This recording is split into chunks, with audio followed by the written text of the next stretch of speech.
Hi, everyone. This is S.J. Thomason with Christian-Apologist.com, where truth matters.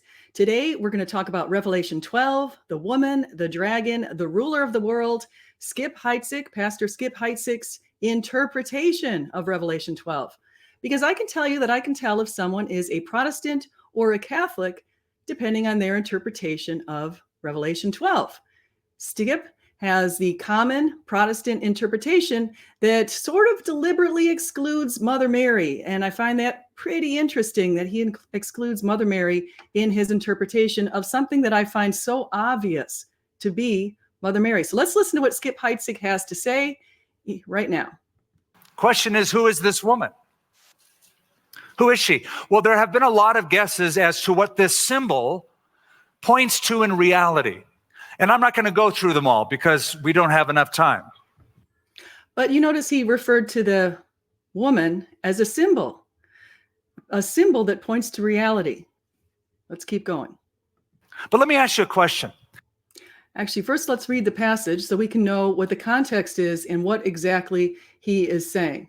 And so there are several interpretations of the woman. To me, the most obvious, of course, is that it is Mother Mary. But let's listen why I think that. Here are the verses in question from Revelation 12. Then God's temple in heaven was opened, and the ark of his covenant, Mother Mary, was seen within his temple. There were flashes of lightning, rumblings, peals of thunder, an earthquake, and heavy hail. And there appeared a great wonder in heaven, a woman clothed with the sun, and the moon under her feet, and upon her head a crown of 12 stars. And she, being with child, cried, travailing in birth and pained to be delivered.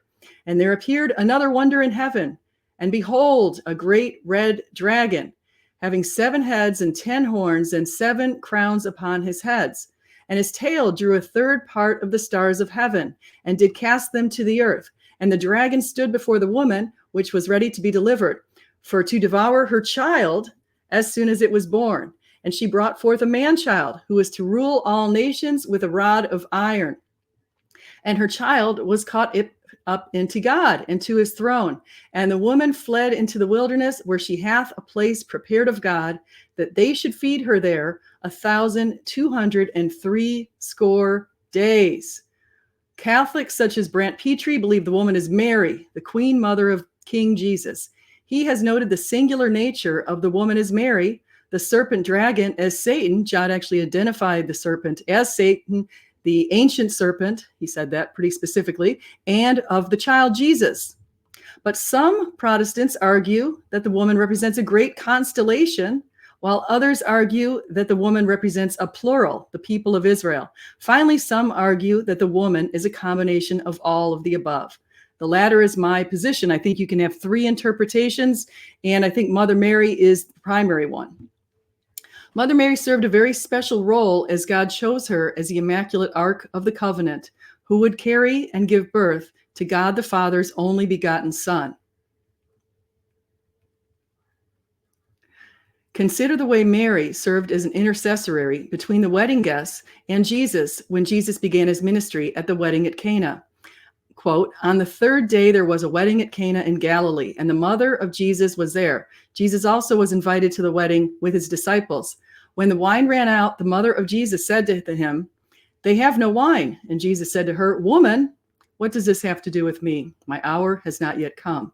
His mother said to the servants, do whatever he tells you. Notice the way Jesus referred to his mother as woman rather than mom or mother. As Brant Petrie has pointed out, this harkens back to Genesis with the first woman. Prior to committing the first sin, Eve was only known as the woman. It was not until she sinned that she was given her name, which is only mentioned once. A woman brought sin into the world and bound us to the earth, while the second Eve made way for Jesus to free us from the bonds of our sins through her covenant and sinless vessel, the Ark of the Covenant. Mary is the new Eve, while Jesus is the new Adam. According to Brant Petrie, in ancient times, queen mothers were often given prominence. For example, when Solomon took over the throne from David, David's wife Bathsheba stayed on as Solomon's queen mother. Queen mothers, or Gebira, appeared in King David's line. Kings such as Solomon had many wives, but only one mother, so the queen mother had a special role. Petrie has also drawn parallels between Mary and the childbearing woman wearing a crown in Revelation 12, 1-6. Only queens and kings were crowns in ancient times. Catholics consider her an intercessor between us and Jesus, just as the Queen Mother was often an intercessor in ancient Jewish times between people making a request and the king. In his book, Reversing Herman, Michael Heiser adds astrological implications of the passage. Since a woman is clothed with the sun, with 12 stars around her head and the moon at her feet, she represents a heavenly astrological constellation. Note that when Mother Mary appeared to Juan Diego in Guadalupe, she was adorned in a blue gown, which included a heavenly constellation. Now, here's what Skip Heitzig said, and we're going to take a look at that, and we're going to examine the passage that he points out here. Where else in the Bible do you ever read about the sun, the moon, and the 12 stars? There isn't any other place where we have the sun, the moon, and the 12 stars, but let's listen in. There's only one other place that has this same motif, the same imagery, and that is back in the book of Genesis. Young Joseph has a dream, and he tells his dad the dream. He says, last night I was dreaming, and the sun and the moon and the 12 stars were bowing down to me. Fact check. Let's take a look. Let's see what it says.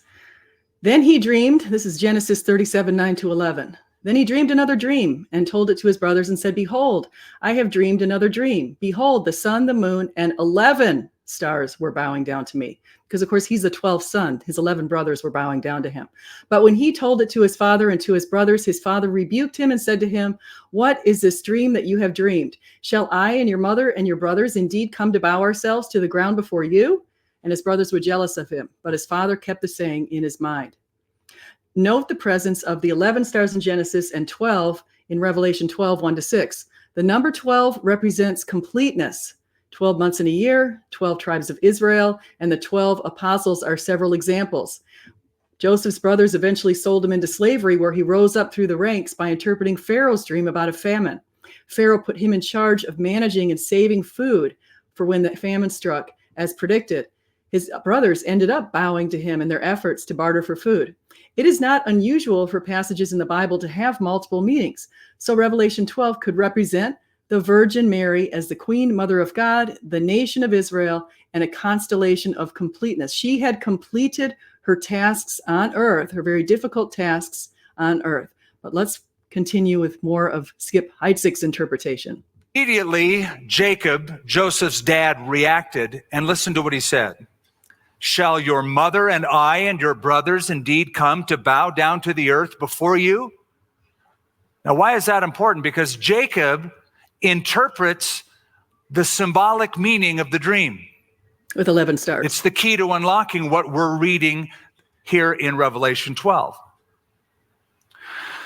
In that dream that Joseph had, the sun was Jacob, the moon was Rachel, the 12 stars were the 12 sons of Jacob who would become the 12 tribes of Israel. Okay, so you can just see that that is the interpretation that a person often takes when the person does not want to give Mother Mary credit where Mary is due. Because if you continue to go on, you'll see that she gives birth to the ruler of the world, who's clearly Jesus. Clearly Jesus. We only have one mother for Jesus, Mother Mary. And so give credit where credit's due there, Skip. That would be ideal if you did that. So if you like this content, please like, subscribe, and do come again. And just remember, whether you eat, drink, or whatever you do it all for the glory of God. Thank you.